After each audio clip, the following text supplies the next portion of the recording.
and that is the idea that the New York Jets could actually fire Aaron Glenn after one season. Now, where did that come from? I want you to take a listen to where it came from, and we will discuss. Mike Florio, who has created Pro Football Talk, has been around for a while. I think we all, to varying degrees, respect Mike Florio. Mike was talking about the Jet situation, specifically the decision Aaron Glenn made earlier this week to fire defensive coordinator Steve Wilks. And in talking about Aaron Glenn, Mike Florio said this. I still think there's a chance it's going to be one and done for Aaron Glenn in New York, and I think this move that he made is a manifestation of what he's feeling right now, rearranging the deck chairs on the Titanic as he's 3 weeks away from possibly being one and done as the New York Jets head coach. Look, I can't get into Woody Johnson's head. And that's the biggest question, because he's the decider. The person that would make that decision to fire Aaron Glenn after one season is Woody Johnson. So I'm going to put to the side what I think the Jets are going to do, but I'm going to tell you as a diehard Jet fan, as a season ticket holder, how I feel about that. And that is, it would be a grave mistake. It would be a mistake that could set back this organization, which has already been set back 1,000 times over the last few years. That decision would set them back even further. And I can list the ways. And it starts with dysfunction. It starts with, even if you're not a believer in Aaron Glenn, even if you're a Jet fan who's going to call us up right now and say, Evan, Shaun, guys, he stinks. I have no faith in Aaron Glenn. Even if that's true, who would take this job if you're going to fire a team legend after 1 year in which in the middle of this season you traded away their far and away two best defensive players? It would be, and Woody's made a lot of big mistakes, Shaun, don't get me started. This would actually be the worst one. So I'm not disputing Florio's report.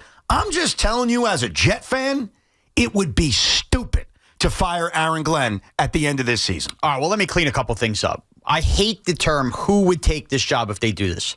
You'd absolutely find a candidate that would take the job when you consider the draft equity the Jets have and the fact that it's only one of 32 jobs. That being said, would the very best of candidates line up if the one guy who knew what he was getting into as a former Jets legend was one and done? That's where I agree with you. But that's what that means when people say who would want the job. Obviously, someone would eventually take it, but would it be the best and the brightest? I still think it's an attractive job because of what they've built up post these trades. Disagree. I just think you're flat out wrong about that, because I think that despite the draft capital that they have and despite the potential that you have to grow that roster, ownership matters when guys make decisions. And having an owner that impetuous to fire Robert Saleh when they're about to play a Monday Night Football game for first place, and then a year later fire a coach after a season in which halfway through you traded away their two best defensive players, you can tell me all you want about the draft capital and the salary cap room. Who would want to work for that guy?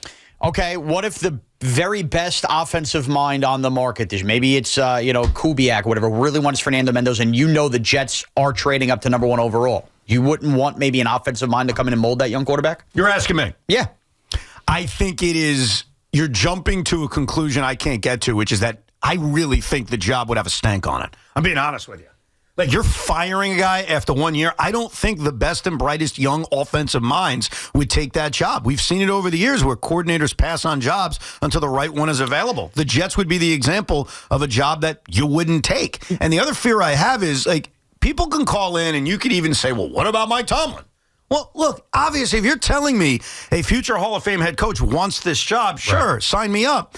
But you usually have to make the decision to fire a head coach before you even know who wants the job. You're right. No, you're absolutely right about that. I just think that as we enter this offseason, the Jets' job is so much more attractive than it was a year ago in terms of capital and what they've built up. That being said, you still have to prove a lot in terms of what you could acquire in the draft, and the general manager that was seemingly hired by the head coach then remains. The whole thing becomes clunky. Does this mean Muji stays after building up this draft capital? Because now you're asking him to go behind his back and hire a head coach. The whole thing becomes clunky. I would not fire Aaron Glenn. I would give him this one more opportunity or another year opportunity, but I can't sit there and say it's an unattractive job. And maybe, just maybe, through the underlings of finding out guys like Stefanski or Zach Taylor becoming available, maybe there is a part of what the Jets are finding out behind closed doors that their job now has become attractive, and they're not happy with the way I think you're making the mistake of being too simplistic and looking at it as draft capital and salary cap room, which I agree the Jets have worlds of. But isn't that what it's all about when trying to take a job? Ownership. I disagree with you. No, it's about ownership. It's about organizations. It's about the belief that the people who are above you are going to support you and give you the tools and the assets to win. I really do think that matters. And one thing that the Jets do not have right now is steady ownership. And firing this head coach would be a grave mistake. Now, as far as what's happened this season and if he deserves it, because I heard that from Gio this morning, and we're on the same side about this, but he said Aaron Glenn doesn't deserve to be fired. He's right about that. But here's where I'm a jerk. I don't care about what people deserve. I don't care if Aaron Glenn deserves it or not. I care about the betterment of the franchise. You know what I mean? Sometimes things don't deserve to happen. Kenny Atkinson. I hate to give him that example. I apologize. It fits here, though. I know where you're going. He didn't deserve to be fired. No one would argue he did. But it was, hey, if we think that another coach could more get to these veteran players, then you don't do what's deserved. You do what's best for your franchise. I only care about what's best for the franchise. So my issue is I don't think it would be best for the franchise. I just don't. And, it's not that I'm even sold on Aaron Glenn. Where I'm at on Aaron Glenn is, I don't know. There has been some good in his rookie season. There's been a lot of bad. I'll start with the bad since it's so much easier. The decision to sign, start, play Justin Fields obviously hasn't worked. Since week 1 against Pittsburgh, it has been completely backwards. That was a mistake.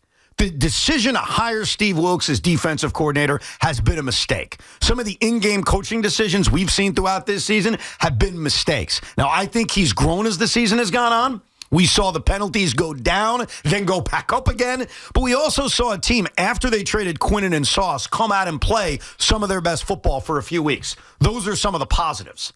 But I also now look at this roster going into the game against the Saints, and this is where I've kind of had an awakening, even though I should have known this a month ago when they traded Sauce and Quinnen. There's nobody on defense that's going to be on this team in 2 years. Very few guys. And so when you're watching a roster that's clearly going to change, it's difficult to fairly judge the head coach and hold them accountable for a roster that, A, he mostly inherited, and B, are all going to be gone in a year or two. So how can I fairly evaluate him when in the middle of this season, and I'm not even saying it was a mistake anymore, but in the middle of the season, they traded away their 2 best defensive players. Yeah. That's a very tough thing to judge. All right, let me hop off the highway and take some side streets to kind of maybe take you in another direction to think of this thing a little more clearly.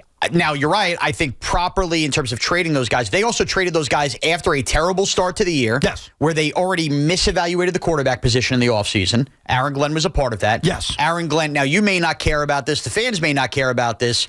Absolutely has mishandled the way he's talked to the media this year. Nah, that means nothing. Okay. All right. I mean, if that bothers you and that bothers others, I can't talk you out of it. I'm just saying that his handling of the media has zero to do with the good and the bad of him coming back for year 2. Okay, but now we don't know how it works in the locker room, but maybe that tough guy act doesn't exactly translate within a room. Now, on the other hand, wouldn't you even say that this report even coming out now, would you venture to guess if Aaron Glenn is not fired at the end of the year that he already immediately enters year 2 on a hot seat, his second year? Would I put him on the hot seat? Not what you would put him on. If you're hearing this report about Florio now and the Jets decide not to fire him, do you think he enters year 2 on a hot seat already? Well, that's about the dysfunction of Woody Johnson. That's about him. Would I be putting him on the hot seat after year 2? I'd have to see a lot of bad stuff for me to want to get rid of him after year 2. Just like I needed a historical amount of bad stuff to want to fire a guy after year 1. But what's talked me out of firing a guy after year 1 is what happens once you do it. It's so easy to talk about firing somebody or trading this player. What happens after? What are the aftershocks of your franchise once you make that decision? And I'm deathly afraid of what the aftershocks look like. You're talking about an organization that I think will have a stank on it that no one would want to work here. It'd be a horrible job. I, again, don't disagree. We cannot eliminate that Woody Johnson's here. You're not getting rid of the owner, right? So no matter what, when we start 2026, Woody Johnson's going to be the owner of the Jets. So if Woody Johnson now elects to bring back Aaron Glenn after this year, with already enough out there that Aaron Glenn may have almost got fired this year, what it tells me is Aaron Glenn's not an idiot. Muji's not an idiot. The Jets cannot afford in 2026 with a coach that may think because of a crazy owner who's already on the hot seat to not already have a solution or what they hope is a solution at the quarterback position. Why is that important? Well, what if the Raiders end up with the first overall pick and they're taking Fernando Mendoza, right? I mean, I think we could all envision that's a possibility. I think it's maybe the likeliest Maybe it's the likeliest possibility. Yeah. Okay, we have argued ad nauseum for years about how hard it is to find franchise quarterbacks in the draft, and we now know, and a million things could change with the combine and whatnot. It seems like it's Mendoza and then a pool of who the hell knows what else. Do you really want to take a swing at another rookie quarterback that's not Fernando Mendoza? Because they're probably going to feel forced to do that if the coach feels like, if I don't get an answer at the most important position, I'm out after next year. So what is more detrimental to the team? To use one of those first-round assets on a quarterback nobody believes in the first round? Or is it more detrimental just to get rid of the guy, have some stank about the head coach, but then feel like you're getting another reset and kicking the quarterback question down the road? Two things that you said that I disagree on. Number one, I don't think Aaron Glenn should go into year 2 on a hot seat when they're going through not just a rebuild, but a complete teardown. I don't think that should be the case. Well, whether you think it should be, I agree it shouldn't be the case. Okay, so it shouldn't be the case. Shouldn't be. And may not even be the case. All right. I think you're right. What you're describing is unhealthy. It's what I described about the Giants coming into this season, which is why I didn't like the idea of Brian Daboll and Joe Schoen coming back. But I also think going into year 2, in which clearly the Jets have made a decision to go full rebuild, full tear-down rebuild, I don't think it would be healthy to go into year 2 with a head coach coaching for his job. Now, is Card subject to change? Of course it is. I mean, if they go 0-17 in year 2 and they draft a quarterback and he's a failure and all these horrible things happen, yes, Card is subject to change. But in a normal rebuild environment, no, I wouldn't want him on the hot seat. That would not be healthy for the franchise. But it's not a normal rebuild environment. Like, you almost have to put that in. It's not normal. Because Woody Johnson is your owner. You said it yourself. He's already set up. You don't want to get inside his mind all the dysfunction that exists. So it's one thing to operate on what we would do. You have to operate with the fact that Woody Johnson is the owner. No, I'm operating on what I would do as a Jet fan. Just like if Woody's going to fire him, I don't know what he's going to do. I mean, the thing about Woody Johnson is usually the track record is he lets guys do their jobs for a couple of years, then he gets handsy, and then starts interfering, and then fires people. So his track record is not to get rid of a coach after 1 year. Then why? I'm telling you how I feel. That when Mike Florio says it's possible, it may be possible. I'm telling you, I don't like it. It's not something I would do. And here's the other question you got to ask yourself. And you can be an IFO when you answer this. What do you think of Aaron Glenn after 1 year? Like, are you convinced he's a failure? Are you convinced he can be good? Or is the jury really, really out in your mind on Aaron Glenn, the head coach? The answer is the jury's out. I'm neither convinced that he's a failure, nor am I convinced that he's a head coach. I think he's shown immense growth as the season's gone on. Stop right there. If that's how you feel, then the idea of getting rid of him after 1 year is lunacy. If you've seen growth, which I agree. Now, it may not be enough growth for most people, winning 3 out of 5 games in the middle of the season in which those wins may cost them the number 1 overall pick. I understand may turn some people off, but you're right. I think what you just said is accurate. And it's the way I feel about Aaron Glenn. I'm a diehard Jet fan. You hate the Jets. We both feel the same way. We've seen some growth from him. Yeah. I am not convinced he sucks. I'm not convinced he's the next Vince Lombardi. The jury is still way out on him. He was also put in a really tough position that he partially created by getting off to an 0-7 start. Because once they decided to trade Quinnen and trade Sauce Gardner, he was now put in this situation where, hey, good luck. And they responded. Like, stunningly enough, after they made those decisions, look what happened. They won a game. They won 2 out of their next 4 games. Yeah. I know that doesn't sound amazing, but again, considering who they traded away and what that could have done to the locker room, I give him some credit for that. Enough credit to not be convinced he deserves to be or should be a one-and-done head coach. So, look, I agree with you. And if you think I've made the case that I want Aaron Glenn fired, I don't. But what I've learned as an IFO, IBO, IHO, EIEIO, whatever you want to say, is what I have learned with my teams and my fandom and my growth as a fan has been what I want and what I think is right is never what my ownership of the teams I like seems to want.